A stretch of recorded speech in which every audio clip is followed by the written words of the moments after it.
Average 42 ఉంది, ఇక్కడ average 81 ఉంది, ఇక్కడ 5 నంబర్స్ ఉన్నాయి, ఇక్కడ 8 నంబర్స్ ఉన్నాయి. ఓవరాల్ యావరేజ్ ఎంత క్యాలిక్యులేట్ చేయమని అడుగుతున్నారు. ఈ రెండిటికి డిఫరెన్స్ ఇక్కడ రాస్తాం, ఈ రెండిటికి డిఫరెన్స్ ఇక్కడ రాస్తాం. ఇది ratio between number of members having 42 average, number of members having 81 average. ఈ రేషియో ఆల్రెడీ ఇచ్చారు 5:8 అని. అంటే ఇది 5 పార్ట్స్, ఇది 8 పార్ట్స్. అలిగేషన్లో ఒక రూల్ ఉంటుంది, difference between these two must be equal to some of the ratio parts.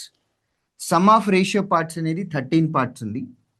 13 parts must be equal to difference between both the numbers which is 39. 13 parts 39 కాబట్టి 1 part అంటే 3, 5 parts అంటే 15. ఈ రెండు నంబర్స్కి difference 15 అంటే ఈ number 66. లేదు మీరు 8 పార్ట్స్ నుంచి తీసుకున్నా సరిపోతుంది. 8 parts is equal to 24. Difference between these two numbers is also 24. You can use alligation mixture for the same question.